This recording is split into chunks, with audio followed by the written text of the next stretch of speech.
Hello my raging omelets, and welcome back to Hearthstone 101. Before we get started this time, I wanted to put out my thinking on how cards should be ranked. That being said, 5 out of 5. Meta-defining cards that are either top 1% in power or enable new, powerful archetypes.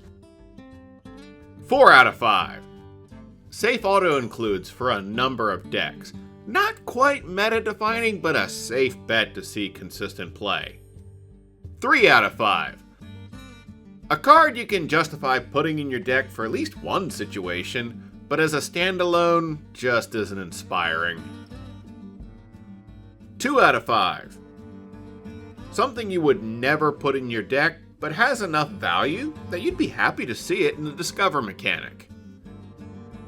1 out of 5. Hot garbage. The card is so bad that it never sees play, and should never be in your deck. I mean, we're talking Uzi with ACOG bad. Do you remember when I covered that back in Black Ops? I know it's been a couple years. Get on with it. Yes, get on with it! Okay, fair enough. Card number 1. Acidic Swamp Ooze. A tribeless minion, Acidic Swamp Ooze comes with 3 attack and 2 health, and immediately passes the vanilla test for a 2-drop with 5 points of stats. It has a battle cry, which is simple, yet powerful. If your opponent has a weapon equipped, the ooze will destroy it. Acidic Swamp Ooze is definitely a useful card, but that usefulness is completely dependent on how much the meta features weapons. So for the first time, we have a clear-cut example of a tech card. We have technology! By definition, a tech card is designed to counter the meta, rather than dominate on its own. If the meta has a crazy broken weapon, you can bet Acidic Swamp Ooze will see plenty of play. As an added bonus, the ooze is the only weapon counter which also gives you an on-tempo vanilla body. The other weapon countering minions have subpar stats, giving this little 2-drop a clear-cut role in the game. All in all, the ooze is a solid card, and can be worthwhile in your deck. If the meta is weapon heavy, Acidic Swamp Ooze will see play. If the meta is weapon light, then it won't. Pretty simple rule to follow. Card number 2 and card number 3. Bloodfen Raptor and River Crocolisk. There's 2 of them? Yeah, I'm cheating a bit covering 2 cards in one go, but it makes sense. Bloodfen Raptor and River Crocolisk are both members of the Beast Tribe and offer 5 points of stats on a 2-drop minion. Raptor has 3 attack and 2 health, and Crocolisk is the mirror image. On top of that, we've got 2 more naked cards, since both have 0 keywords. I got it! Let's get naked! The Beast Tribe is the only synergy to be found here, and that frankly isn't enough to make these minions all that noticeable. Don't waste one of your 30 deck slots on these 2 cards. Card number 4. Bluegill Warrior. Clocking in with 2 attack and 1 health, on paper, Bluegill Warrior looks a bit lackluster. But we see a return to the keyword, charge.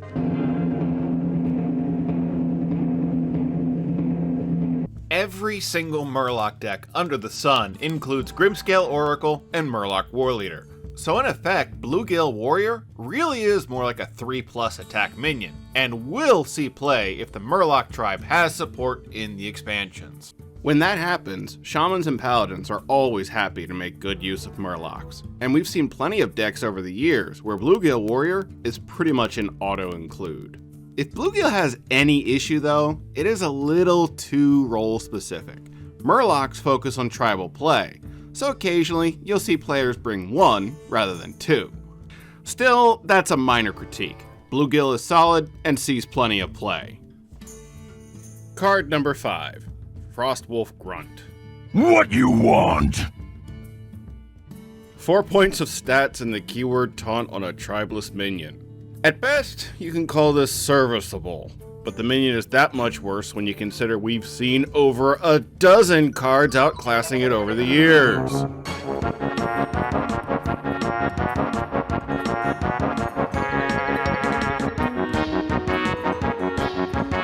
You get the idea. You suck! Frostwolf Grunt never sees play, and for good reason. If you do see it in a match, I can guarantee it's from an RNG effect. Leave it out of your deck and use something better. Card number 6. Kobold Geomancer. Actually, wait a minute. Oh, no, I don't wanna. No. Yeah, we're gonna skip this one. I've only ever seen this thing show up in RNG effects, and never in someone's deck. So, let's save some of my time and a little bit of yours, and just move on. Card number 7. Murloc Tidehunter. And it's time for another Murloc. Clocking in with 2 attack and 1 health, on paper, Murloc Tidehunter itself is understated, but its battle cry more than makes up for it. When played from your hand, you also summon a token. Hello there. War Leader or Cold Seer on turn 3 synergizes extremely well and grants early control of the game if you can curve out. In my experience, Tidehunter sees play mainly with Shaman, thanks to the strong synergy with Bloodlust and a few other Shaman-specific options we've seen over the years. Paladins can also kinda make use of Tidehunter, but most of the cards here don't quite gel with the token-generating battle cry. End verdict, Tidehunter is a dangerous 2-drop for Shamans in Murloc decks, and even has made an appearance in Battlegrounds. No matter the game mode though, the early game token generation is dangerous if you have the right Murloc synergy. And finally, card number 8, Novice Engineer. I hope you like my invention. A tribeless minion, this card is weak with 1 attack and 1 health, but the battle cry is just so good. It draws a card, and on a 2-cost minion, there's a lot of flexibility to play around with that. All you need is a deck that has solid buffs for small units, or support cards that can exploit the battle cry for more cards. Need I remind you of Satan Incarnate? The power of Christ compels you! Put simply, cards are currency in this game, so literally every class can make use of this minion effectively, but some definitely more so than others. Paladins have Bazooka-din, rogues always bounce minions back to your hand, and get this, thanks to a quest in Saviors of Uldum, Shamans can double all battle cries with their hero power every single turn. What more can I say? Novice Engineer is flexible and has the potential to show up in any meta. The lackluster board presence ensures it's only a support piece, but damn, it's a rock-solid card when needed. That's it for the 2-drops. I know this video took a while, but I was really enjoying playing around with some new editing techniques, and I hope it shows.